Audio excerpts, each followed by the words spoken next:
Welcome from the studios of KPBS TV at San Diego State University. The International Training Center today brings us all together in this teleconference, joining Mexico, the Dominican Republic, Costa Rica, Panama, Colombia, Ecuador, Venezuela, Peru, Paraguay, Brazil, Argentina, and the United States of America. We are honored to be joined today by the Honorable President of the Republic of Panama, Dr. Ernesto Perez Valladares, who is participating today from Panama City. We would like to thank Keystone Communications, Telecomunicaciones de Mexico, PanamSat, and BrazilSat for their satellite linkage services, which make all this possible today. Welcome to our program on competing within the global electronic highway, recent Internet and World Wide Web developments. This is the sixth video conference of the series, Principles for World-Class Performance. I am Dr. Michael Reel, Director of the School of Communication here at San Diego State University, and your moderator for this teleconference. Today's program is composed of 2 presentation modules and 2 question and answer sessions. We look forward to your live participation. There is no doubt that the explosive global growth of the Internet and the World Wide Web has posed a number of challenges crucial to the way we will do our work in the future. This is having a profound impact on our organizations, our work processes, client services, market positioning, and so on. Time has become a vital element of competitive advantage in global industries. For example, 70% of the revenues of the computer industry today come from products that didn't exist 2 years ago. This exciting video conference will present the trends and innovations of the global information highway across borders, the practical issues of installing and operating Internet-based services, planning for technology investments, and integrating all these resources into a work process without disrupting performance and productivity. The message is clear. We either compete in the electronic highway or we capitulate. It is a pleasure to introduce to you today's expert speakers, Mr. Hal Lenox and Mr. Stuart Harris.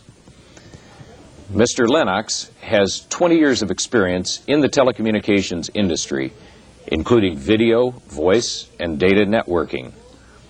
In his current position as the statewide area manager of Pacific Bell's executive briefing centers, he conducts seminars and technology briefings on and demonstrations of data communication applications, including ISDN, DSL, fast packet technologies, video teleconferencing, and the Internet.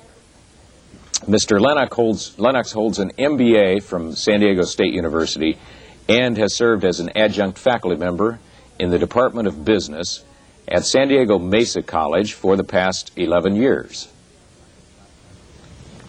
Stuart Harris was a science documentary producer for the British Broadcasting Company for 15 years before coming to the U.S. and working as an independent producer with his media services company, Beach Media. Since 1988, he has devoted himself to media applications for computers and has designed a successful magazine production model for R.R. Donnelley Corporation. He is the author of the IRC Survival Guide, chapters in Internet Secrets and Cyber Life, and of numerous articles about the Internet in national and international magazines. More recently, he has co-authored 3 Ventana books, including the latest, HTML publishing for Netscape. Other of Mr. Harris's Internet-related projects have included Zoom San Diego, an entertainment guide published simultaneously on the web, and America Online Digital City. Welcome. Let us begin with an introductory question. How widespread is the use today of the Internet, both in the United States and worldwide? Well, let me go at that one, Mike, with the hard figures straight off. It happens that there's been a very recent poll on that for the United States of America. This poll was conducted by the Lewis Harris organization, and it showed, interestingly enough, that there are now 40 million people in this country who use the World Wide Web on a regular basis. That's 21% of the adult population. And that figure is, like everything else in the Internet world, rocketing upwards. In terms of worldwide, my guess would be it's about the same number again worldwide. There are only very few countries that are now not connected, at least to the point of being able to send and receive electronic mail. Certainly, every country in the Americas is well connected. The only outsiders right now are a few countries in Africa and the remote regions of Asia, but they'll be along shortly, I feel sure. There's another way to look at it as well, and that is if we look at it from the perspective of commerce. And the Forrester Research Group tells us that by the year 2000, they estimate the amount of dollars spent in and generated in the Internet space in the United States alone to be roughly $46 billion. If you then extend that out to the balance of the nations of the world, you can see that it's quite significant. What might be the, for example, political implications in a country like Mexico for this kind of development? Well, that's, of course, a very live issue right now. It's already, the Internet has been used as a tool of democracy in many countries. This one, every political candidate these days has his own worldwide website. In the recent elections in my own country, the United Kingdom, there were not one but about 10 very major websites devoted to tracking the election and giving ordinary people a voice in politics. And that same process is about to happen, it is thought, in Mexico, as Mexico confronts a political change which may be very important and may, we hope, will be used beneficially to draw more ordinary people into the process than have ever been able to participate before. I think it extends beyond the web as well. Not to say that the web isn't important, but I think the information superhighway in general, the greater highway, if you will, is very important to this notion of electronic democracy. It gives us the ability to have reach and to extend, as Stuart said, into the homes of many, many ordinary individuals who may not otherwise have an opportunity to participate. And so we're sort of rendering this notion of physical distance unimportant now as you look at participating in the democratic process. Mm-hmm. Thank you. Let us begin now with Module 1, in which Mr. Lenox will explain the importance of staying current on today's latest communication technologies.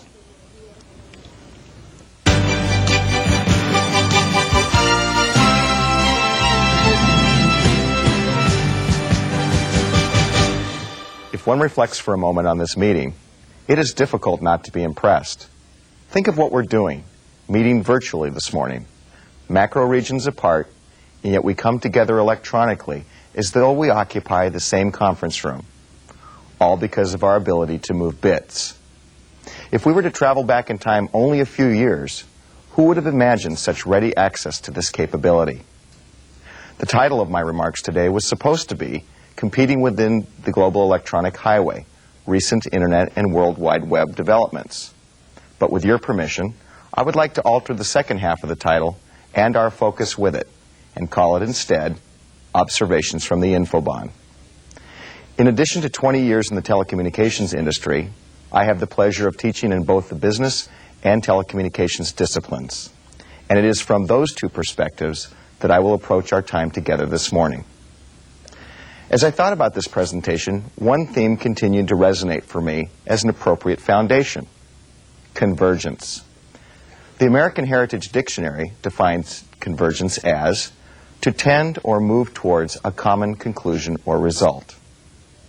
I would suggest that the common conclusion worth considering today is the simultaneous intersection of industries, technologies, user applications, and ultimately the economies of our respective countries and trading partners, all of which are occurring today in the wake of expanding technologies. Let's consider these events in reverse order and begin with our collective economies.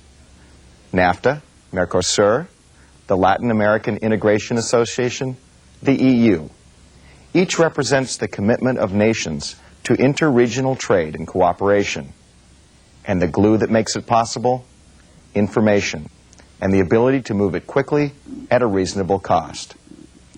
Once a worldwide sea of regulatory inertia, telecommunications in all of its forms, voice telephony, data transport, and satellite services have evolved into what the International Telecommunications Union estimates as a $513 billion global market. And while the fabric of international telecom deregulation is sufficiently complex to resist simple solutions, one thing is certain. Efforts by international bodies like the World Trade Organization, generally known as the WTO, and the Global Information Infrastructure Commission, known as the GIIC, to liberalize markets and reduce trade barriers will continue. Such efforts to foster competition will ultimately result in the infrastructure improvements necessary for countries to be competitive in a macro sense. The thirst for connectivity in all of its forms is not a uniquely American phenomenon. The market of interconnected households worldwide is expected to triple between now and the year 2000. More importantly, though, is the mix. While the U.S. will have 36 million users online in the year 2000, its share of the total worldwide market will decrease from approximately 63% to around 54%. The consulting firm Input predicts that more than $610 billion in goods and services will be sold in the business and consumer internet space by the turn of the century. Those are significant figures by any measure. And it is the arrival of the information superhighway on an international scale that provides us with access to these existing and developing markets. This signals a change in our traditional business models. The proliferation of digital technologies has made all businesses, large and small, global enterprises. Participation in these markets, however, should not be taken for granted. Construction of the enabling infrastructures is a prerequisite to fully functioning open markets. Bowman Cutter, a managing partner of Warburg Pincus, one of the largest venture capital funds in the world, has said that his company no longer invests money in a country that does not have open, competitive markets in telecoms. He feels that what is at stake is really the capacity for most of the world to mobilize the investment that is required to build the information revolution in their economies. So as you can see, commerce and information cannot exist exclusive of one another. Rather, our success depends not only on the acquisition of information, but also on its movement. Having an economy that's based on information is arguably a mixed blessing. The good news is that there is little danger of ever running short of the key resource. The bad news, however, is that there is a real danger of being overwhelmed by it. We're already feeling the pressure. In the United States, for instance, there are 50,000 books published each year. A large newsstand in New York claims to carry 2,500 different magazines. Imagine the shelf space. I, on the other hand, find it difficult to navigate through my daily Wall Street Journal and New York Times, along with the assorted journals that routinely find their way to my in-basket. At any given moment, the queue may be days, or worse, weeks deep. Every day, 7,000 new scientific papers are published, and scholars estimate that the information currently doubles approximately every 5 years, and that by the turn of the century, that figure will be every 20 months. At that rate, 90% of what this year's college graduates know will be obsolete within 15 years. To protect themselves from obsolescence, individuals and organizations alike will require access to vast amounts of data, and they'll need it quickly. And that's the key. Gathering, sorting, storing, and readying data for retrieval is not enough. Regardless of its intrinsic value, Data that cannot be readily accessed has no utility. And that takes us to our second point of convergence, what I like to refer to as user payload. The nature of how we compute, indeed of how we work, study, and live in general, is undergoing a transformation. Not long ago, our interaction with computers was to a great degree incidental. We viewed them as specialized devices, used primarily to accomplish narrow, work-related applications in a text-based environment. In an ASCII-based world, a graphic representation such as the following was considered pretty good. But along came the graphical user interface, or GUI, and our relationship to the computer was forever changed. The machine became more approachable. In fact, it actually became fun. Consequently, our expectations for a rich, easy-to-use interface went up right along with the amount of code required to meet those expectations. Operating systems, applications, and data files alike grew geometrically with the graphical user interface. Today, the trend is towards full multimedia integration. We seek not only stored, but also real-time images, both still and moving, to add meaning and value to voice and text. And we're not speaking strictly of entertainment or games. Rather, graphics, sound, and motion provide both richness and context to data, making it possible to diagnose an illness, record an album, or should I say a CD, or even build a sophisticated aircraft with multimedia-based data. At the same time, the place in which we compute has changed. Initially, the mainframe-centric model required that we work in close proximity to a centralized repository of information. Such legacy systems yielded over time to a desktop-centric computing model as large-scale integrated circuitry became a reality. Information storage migrated from the central warehouse to the local user. Today, the pendulum is swinging back towards the center, with client-server-based, network-centric models reflecting the need to manage and maintain information as a collective, strategic asset while acknowledging the physical realities of a dispersed workforce.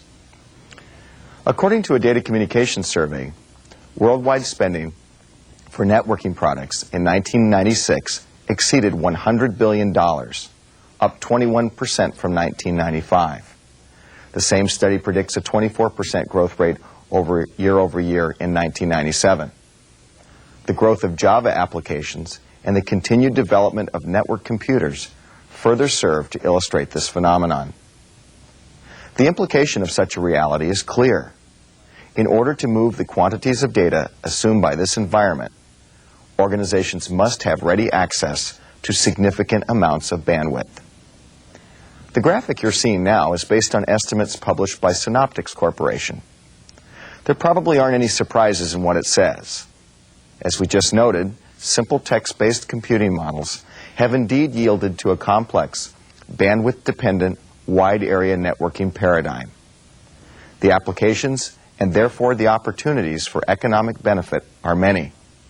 Content warehousing, electronic commerce, telemedicine, telecommuting, video on demand, and of course, distance learning. In many ways, today's broadcast represents a most elegant metaphor of our current discussion. This in turn leads us to our third point of convergence, that of technologies. Once, not long ago, voice telephony was delivered in its analog form, while data was delivered originally as circuit-switched modem traffic, followed by packet switching, which was developed in the 1960s. In either case, the message payload was delivered over copper wires at relatively slow speeds.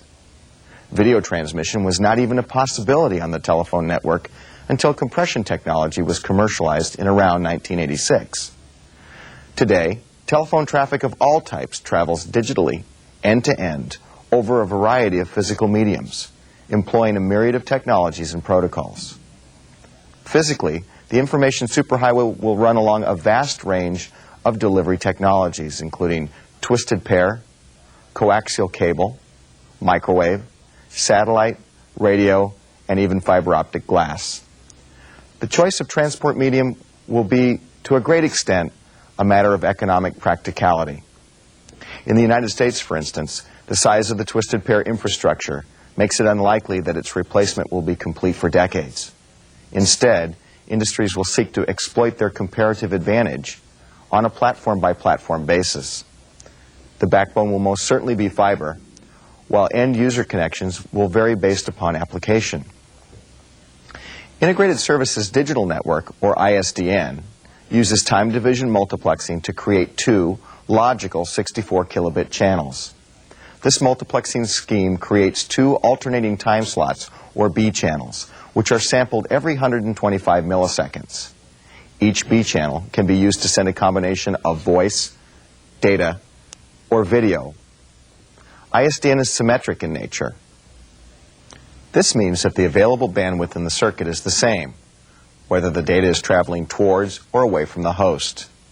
This symmetry, combined with switchability and robust functionality, makes ISDN ideal for telecommuting applications requiring multiple host access or the need for video.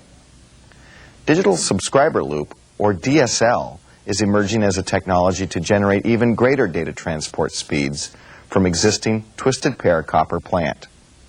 Originally designed for video on demand, the DSL suite of services offer transport speeds of up to 51 megabits per second that can be matched to the application. This is accomplished by employing a spectrum or frequency on twisted pair that is higher than the 4 kilohertz currently used in voice telephony. Asymmetric Digital Subscriber Loop, or ADSL, is the version currently enjoying the most attention. Using frequency division technology, ADSL creates 3 information channels: a high-speed downstream channel, a lower-speed duplex channel, and a plain old telephone service, or POTS channel. The high-speed channel ranges from 1.5 to 8 megabits per second, while the duplex channel ranges in speed from 16 kilobits per second to 1 megabit per second. The actual speeds vary with the loop length of the circuit itself.